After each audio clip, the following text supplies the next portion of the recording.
Hello and welcome to JAM cam YouTube channel. आप सभी students का एक बार फिर से स्वागत किया जाता है। स्टूडेंट्स, आईआईटी जैम 2024 का एग्जाम हो गया था, रिस्पॉन्स शीट जारी हो चुकी है और आप सभी ने मैच भी कर लिए होंगे। टेंटेटिव आंसर की, ऑफिशियल आंसर की नहीं आई है, लेकिन बहुत सारे इंस्टीट्यूट ने, कुछ मैंने भी आंसर की प्रोवाइड की आपको, तो आपने आंसर की से आपके मार्क्स मैच कर लिए होंगे। अब बहुत सारे स्टूडेंट ऐसा जानना चाहते हैं, क्या हमारा किसी आईआईटी या एनआईटी में हो सकता है इतने मार्क्स में? तो उसके लिए मैं एक वीडियो लेके आ रहा हूं। ये वीडियो है आपका एक्सपेक्टेड कट ऑफ 2024।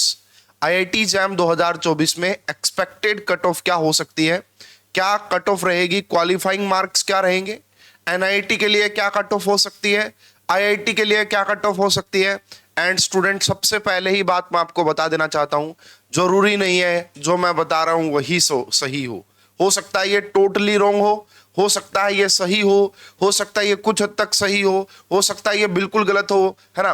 कहने का मतलब ये है, ये जस्ट मेरा पर्सनल ओपिनियन है, मेरा पर्सनल मानना है। पिछले एग्जाम को देखते हुए मैं ना प्रॉपर रीजन दूंगा आपको कि मैं ये कट ऑफ क्यों बता रहा हूं। ऐसा नहीं है ना, ऐसा नहीं कि हवा में तीर नहीं मारने, मैं आपको प्रॉपर रीजन दूंगा। मुझे ऐसा इसलिए लग रहा है कि ये कट ऑफ इतनी जा सकती है, क्यों लग रहा है, प्रॉपर रीजन आपको दूंगा, शायद आप भी ये बात समझ पाए कि हाँ ठीक बात बताई जा रही है। तो भाई ये एक्सपेक्टेड कट ऑफ है, ऑफिशियल कट ऑफ नहीं है।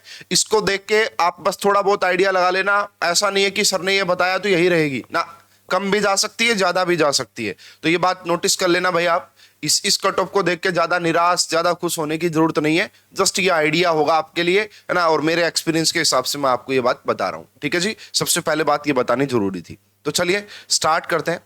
पहले मैं आपको बता देना चाहता हूं भाई, अगर आप तैयारी करना चाहते हैं जैम 2025 की, बहुत सारे बच्चे ऐसे हैं जिनका एग्जाम अच्छा नहीं गया है, तो पक्की ही रीजन ये रहा होगा, पक्का रीजन कि उन्होंने तैयारी नहीं की होगी अच्छे से। तो जो भी स्टूडेंट जैम 2025 की तैयारी करना चाहते हैं या फिर सीयूईटी पीजी 2025 की तैयारी करना चाहते हैं, एक ही सिलेबस है दोनों का। हमारी ऐप का नाम है पढ़ रहे केमिस्ट्री। वीडियो के डिस्क्रिप्शन में ऐप एंड वेबसाइट दोनों का लिंक मिल जाएगा। वहां पे बहुत ही अफोर्डेबल फीस में क्वालिटी कंटेंट आपको मिल जाएगा। ज्यादा इंफॉर्मेशन के लिए आप इन दोनों नंबर पे भी कांटेक्ट कर सकते हैं। तो जो भी बच्चे तैयारी करना चाहते हैं जैम 2025, सीयूईटी पीजी 2025, एंड कुछ बच्चे ऐसे भी रहे होंगे भाई जिनका एग्जाम बहुत अच्छा चला गया है, उनको पक्का ही आईआईटी एनआईटी मिल जाएगी, तो वो अब अपना गेट और नेट की तैयारी स्टार्ट कर दें। तो हमारी ऐप पे गेट और नेट के कोर्स भी अवेलेबल हैं बहुत ही अच्छी फीस के साथ। ठीक है, तो चलिए आप एक बार ऐप को डाउनलोड कीजिए, कोर्स चेक कीजिए, डेमो लेक्चर देखिए, अच्छा लगे तो आप कोर्स ज्वाइन भी कर सकते हैं। तो चलो जी, अब शुरुआत करते हैं यहां से। सबसे पहले मैंने कुछ पॉइंट नोटिस किए हैं भाई जैम 2024 के एग्जाम के बारे में। ऑलमोस्ट मैंने भाई सॉल्यूशन रेडी कर लिया, अभी अपलोड नहीं किया है, धीरे धीरे अपलोड कर देंगे। ऑलमोस्ट मैंने सॉल्यूशन आपका रेडी कर दिया गया है। देखो, सबसे पहली बात, ये बात आप भी बहुत सारे स्टूडेंट्स मानते हैं कि पेपर इस बार टफ नहीं था, है ना, पेपर इस बार टफ नहीं था, पेपर आपका इजी मैं बोलूंगा। ये जो पेपर आया, देखो ये ना, जो जैम का एक तरीका होता था पहले 2021 से पहले, 2021 से अगर आप पीछे की बात करेंगे 18, 19, 17, 16, उस टाइम पे जो जैम एग्जाम का पैटर्न होता था, क्वेश्चंस का लेवल होता था, वही एग्जाम आपसे पूछा गया। ऐसा नहीं है नेट और गेट वाले क्वेश्चंस इस बार नहीं देखने को मिले, बहुत ही एक दो क्वेश्चन होगा, अगर होगा भी तो ओवरऑल पहला पॉइंट ये है कि पेपर इस बार इजी था, है ना, पेपर आपका बहुत इजी था। और दूसरी बात है ना, पेपर इजी होने के साथ साथ ऑप्शन एलिमिनेशन मेथड बड़ा काम कर रहा था। ऑप्शन इजीली एलिमिनेट आप कर पा रहे थे, ऑप्शन को आप इजीली एलिमिनेट कर पा रहे थे, उससे पेपर और ज्यादा आसान बन जाता है। देखो, पेपर को मैं इजी टू मॉडरेट बोल सकता था, बट मॉडरेट में इसलिए नहीं बोल रहा हूं, ऑप्शन इजीली एलिमिनेट हो रहे थे, ऑप्शन में भी आपको फंसाया नहीं जा रहा था। क्वेश्चन तो सिंपल पूछा, आपको जो पढ़ाया जाता है वैसा क्वेश्चन पूछा, उसके बाद ऑप्शन इतने इजी दे दिए कि आंसर आपको साफ दिख रहा था। तो पेपर को मैं इजी कैटेगरी में रखूंगा, पेपर बिल्कुल भी टफ नहीं कहा जा सकता। मॉडरेट इसलिए नहीं मैं कह रहा क्योंकि ऑप्शन इजीली एलिमिनेट हो रहे थे। ठीक है, दूसरी बात मैंने जो नोटिस की यहां पे, दूसरा point, all three chemistry easy, है ना। ऐसा नहीं है कि भाई देखो अक्सर ऐसा देखने को मिलता है एक केमिस्ट्री बहुत ही ज्यादा अच्छी पूछ ली जाती है ना, और दो केमिस्ट्री बड़ी इजी लेवल की या मॉडरेट लेवल की पूछ ली जाती है।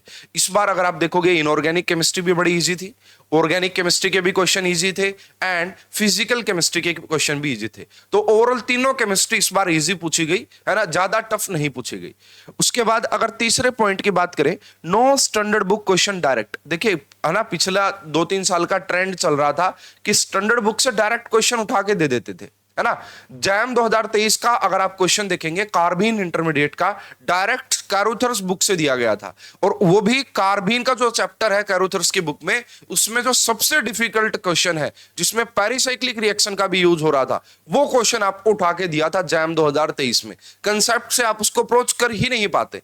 तो कहने का मतलब है इस बार ऐसे कोई स्टैंडर्ड बुक के क्वेश्चन देखने को नहीं मिले, बड़े टू द पॉइंट क्वेश्चन देखने को मिले, है ना। अगर जेई एडवांस का कोई बच्चा है जिसने जेई एडवांस की अच्छी तैयारी की है, वो भी काफी हद तक इनको अटेम्प्ट कर सकता था, ठीक है। उसके बाद देखिए ये पॉइंट बड़ा मायने रखता है स्टूडेंट, हम सभी को ये पता है ना, बहुत सारे बच्चों के कॉमेंट भी मेरे पास आते थे, जो जैम 2023 का एग्जाम था ना, वो आपका टफ था, है ना। और जब एग्जाम टफ होता है, मान लीजिए अब देखो जैम 2024 का एग्जाम इजी है ना, तो बच्चे सोचेंगे यार अच्छा ये पूछा था, अरे अरे ये तो आता था सब कुछ, है ना, वो हल्के में लेंगे तैयारी को, है ना। और जैम 2025 का जबरदस्त हाई लेवल का पूछ लेंगे। तो ऐसा क्या हुआ, जैम 2023 का एग्जाम काफी टफ पूछा गया था, काफी अच्छे अच्छे क्वेश्चन पूछे गए थे स्टैंडर्ड बुक से। तो जो स्टूडेंट्स की तैयारी थी ना, वो जबरदस्त लेवल की तैयारी थी, है ना। तैयारी हल्के लेवल की नहीं थी, तैयारी बहुत अच्छे लेवल की थी, क्योंकि पेपर का लेवल बहुत अच्छा था, है ना। बच्चे सोच रहे थे जैसा जैम 2023 में एग्जाम आया ना, वैसा ही जैम 2024 में भी एग्जाम आएगा, टफ एग्जाम आएगा। और जब टफ एग्जाम सोच के बच्चा तैयारी करता है ना, तो अच्छे लेवल की तैयारी करता है। तो ये भी एक पॉइंट आपका जरूर आपके मन में आना चाहिए। तो ये यही बात लिखी हुई है यहाँ पे, लास्ट एग्जाम टफ था, तो स्टूडेंट्स की जो प्रिपरेशन थी वो काफी अच्छी थी, स्टूडेंट्स की जो प्रिपरेशन थी वो काफी अच्छी थी। उसके बाद ओवरऑल इजी टू मॉडरेट की कैटेगरी में ही रखूंगा मैं, सारी बातों को देखते हुए ओवरऑल इजी टू मॉडरेट की कैटेगरी में, ठीक है। अब मैं आपको कुछ लास्ट ईयर का कंपैरिजन बता देता हूं, और वहीं से मैंने मोस्टली कट ऑफ का आइडिया लिया है ना। तो स्टूडेंट देखिए, ये जो पेपर था, एक मिनट सॉरी, ये जो पेपर था, एक पीडीएफ कहां गई भाई, एक पीडीएफ कहां गायब हो गई, एक मिनट में चेक कर लेता हूं। चलिए यहां पे नहीं है भाई, वो मिस हो गई शायद, मुझे लगता है कहीं पे। हाँ चलो कोई बात नहीं, मैं आपको वैसे बता देता हूं, मैंने प्रॉपर एक एनालिसिस किया था। स्टूडेंट ये जो जैम 2024 का एग्जाम है, जैम 2024 का जो एग्जाम है, ये एग्जाम आपका इजी था, आसान था। किसके कंपैरिजन में, एक तो जैम 2023 के कंपैरिजन में काफी इजी था, जैम 2021 के कंपैरिजन में काफी इजी था, जैम, बस ये दो आइडिया लगा लो आप। ये जो पेपर आया इस बार जैम 2024 का जो पेपर था, वो काफी इजी था, काफी इजी था as compare to JAM 2023 and JAM 2021। Okay, अब देखिए ये जो आपका जैम 2024 का पेपर था, ये ओवरऑल है ना, ओवरऑल इसका मतलब आप समझ गए होंगे, है ना, नियर अबाउट इक्वल था जैम 2022 के लेवल के, जैम 2022 के लेवल के, बस ये बात देख लें आप। यानी कि जैम 2022 में जो कट ऑफ गई होगी, जो क्वालिफाइंग मार्क्स रहे होंगे, वैसा ही कुछ आपको जैम 2024 में देखने को मिलने वाला है। ये है मेरा पूरा एनालिसिस, है ना। तो ये लगभग डिफिकल्टी लेवल, है ना, काफी चीजें मैंने इसमें कैलकुलेट की हैं, ऐसा नहीं है ऐसे ही दे दिया। तो भाई जैम 2022 का जो पेपर था, उससे आप रिलेट कर सकते हैं जैम 2024 के पेपर को। हालांकि जैम 2022 वाले के क्वेश्चंस का लेवल अच्छा था as compare to JAM 2024, but बहुत सारी बातों को ध्यान रखते हुए, क्योंकि देखो जब बच्चा टफ तैयारी करता है ना, बहुत सारी स्टैंडर्ड बुक पढ़ता है, बहुत कुछ पढ़ता है, तो इजी कंसेप्ट को याद नहीं रखता है, भूल जाता है ना। उसको ध्यान रखते हुए मैंने इन दोनों को नियर अबाउट सेम बोल दिया है, इन दोनों का लेवल नियर अबाउट सेम है। तो अब जो मैंने कट ऑफ का आइडिया लिया है ना, मोस्टली वो मैंने लिया जैम 2022 के एग्जाम से, जैम 2022 के एग्जाम से ही मैंने क्वालिफाइंग मार्क्स का आइडिया लिया है। जैम 2022 के हिसाब से ही मैं आपको रैंक बता सकता हूं कि आपकी रैंक क्या आएगी। एक बात आप जरूर नोटिस कर लें, जो जो कट ऑफ आपका गई थी जैम 2023, जैम 2021, उससे ज्यादा कट ऑफ इस बार जाएगी और जैम 2022 के आसपास की कट ऑफ रहेगी। तो चलो पहले मैं आपको स्कोर कार्ड दिखाता हूं जैम 2022 का। तो भाई ये मेरे किसी स्टूडेंट का है उस टाइम पे जैम 2022। तो क्वालिफाइंग मार्क्स और नंबर ऑफ स्टूडेंट पे भी डिपेंड करता है, भाई कितने स्टूडेंट अपीयर किए हैं उसके ऊपर भी डिपेंड करता है। तो यहां पे देखिए जो कट ऑफ मार्क्स रहे थे जैम 2022 में,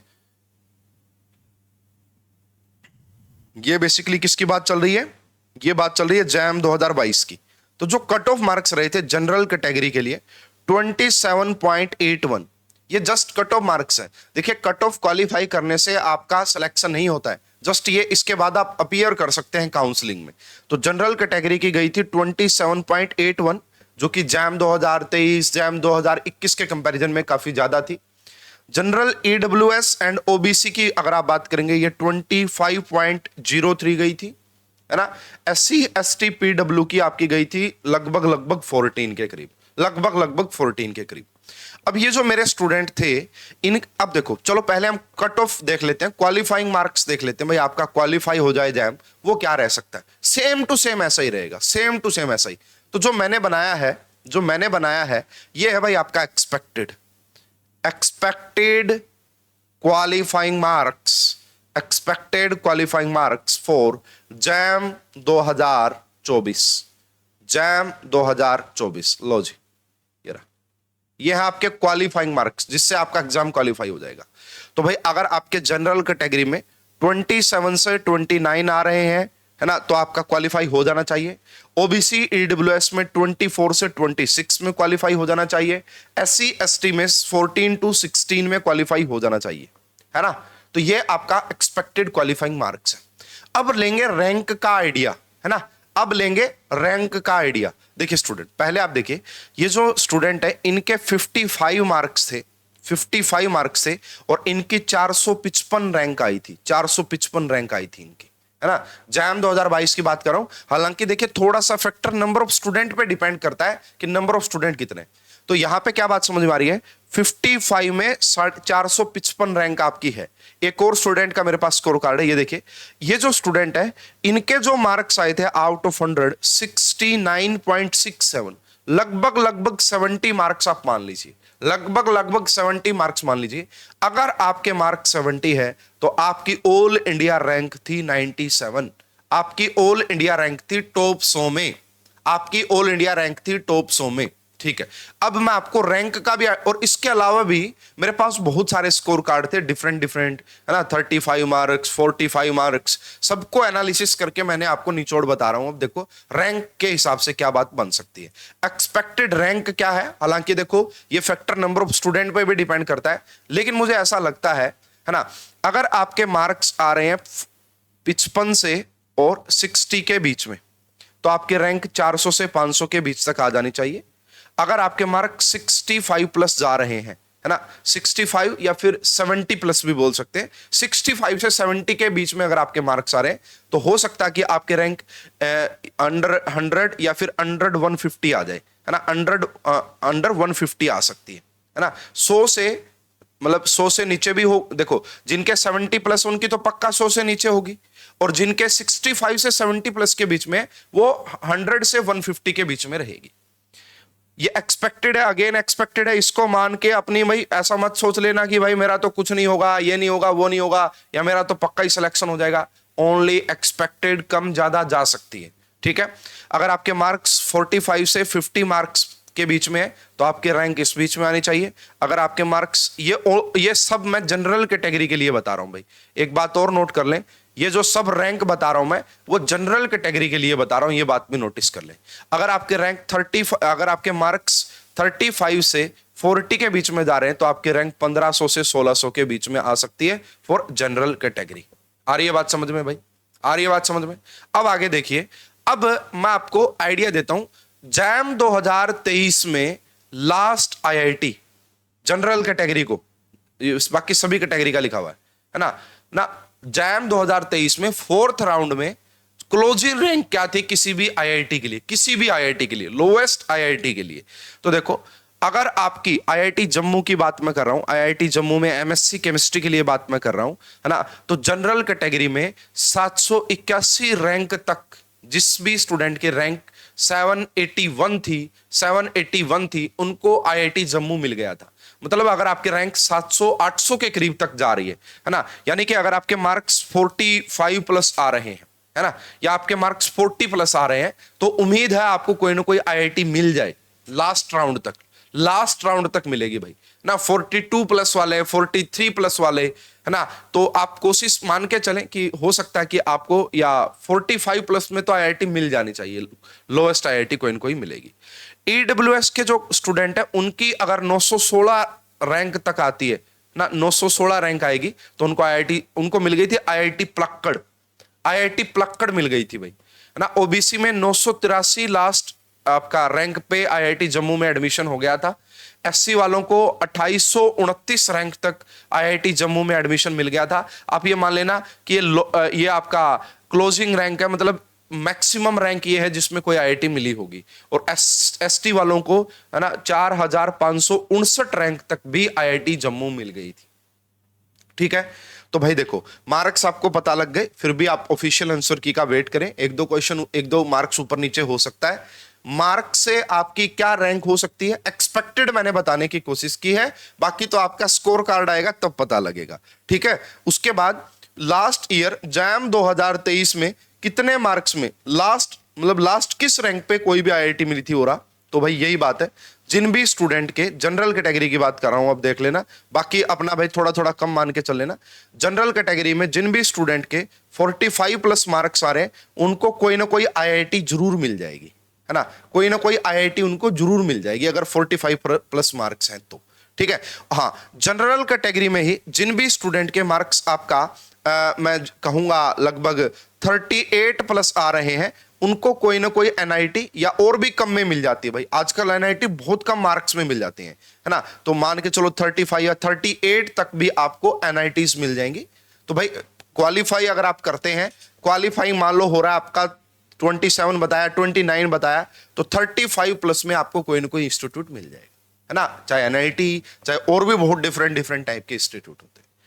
देख लो भाई, ये था अपना पूरा डिटेल एनालिसिस, है ना, और यह सब एनालिसिस मैंने जैम 2022 के एग्जाम को देखते हुए आपको जानकारी दी है। 23-21 का कोई कंपैरिजन नहीं हो सकता इस पेपर के साथ, जैम 2022 का कंपैरिजन जरूर हो सकता है इस पेपर के साथ, उसी से मैंने आपको यहाँ पे हिंट निकाल के दिया है। तो भाई देखो, अब है ना, मेन बात तो ये है, आपने दो चीजें कमेंट करनी है ना। अब मुझे और ज्यादा डिटेल में आइडिया लगेगा, वो आपने दो चीजें कमेंट करनी है। पहली चीज, आपके मार्क्स कितने बन रहे हैं और किस कैटेगरी में, है ना, आप जरूर कमेंट कीजिएगा ना, मार्क्स एंड योर कैटेगरी, आपके कितने मार्क्स बन रहे हैं, आपकी कैटेगरी कौन सी है। दूसरी बात, ये जो मैंने एनालिसिस किया है इसके ऊपर आपको क्या सोचना है ना, ये जो एनालिसिस है वो आपका भाई आप यस मानते हैं, या यस की जगह आप लिख देना भाई ठीक है, ओके, है ना, आप लिख सकते हैं कि ये जो आपने एनालिसिस किया ये ठीक है, ओके है, या फिर या ऐसे लिख देना कि हम एग्री करते हैं इसके साथ, इस एनालिसिस के साथ एग्री, या फिर आप नोट एग्री कि हम नहीं एग्री करते, कम जाएगी या ज्यादा जाएगी। जो भी नोट एग्री लिखेगा वो अपना रीजन जरूर मेंशन करेगा ताकि मैं देख पाऊं कि आपका क्या सोचना है। ठीक है, तो भाई जरूर आपके क्या मार्क्स बन रहे हैं, क्या कैटेगरी है, और आपको तीसरा पॉइंट आप ये भी बता सकते हैं कि आपको क्या लगता है एक्सपेक्टेड कट ऑफ क्या होगी, है ना, आपको क्या लगता है कि एक्सपेक्टेड कट ऑफ क्या होगी। तो आप कमेंट बॉक्स में इन तीनों क्वेश्चंस का रिप्लाई जरूर दीजिएगा, मुझे भी काफी ज्यादा हेल्प मिलेगी आपके एक्सपीरियंस को समझने के लिए। भाई आपको क्या एग्जाम में लगा था, क्या चीजें, काफी बच्चे बोल रहे थे काफी इजी एग्जाम आ गया इसलिए भी अच्छा नहीं हुआ, हाँ ऐसा भी हो जाता है कई बार। तो भाई ये मेरा डिटेल एनालिसिस था जैम 2024 की एक्सपेक्टेड कट ऑफ को लेके।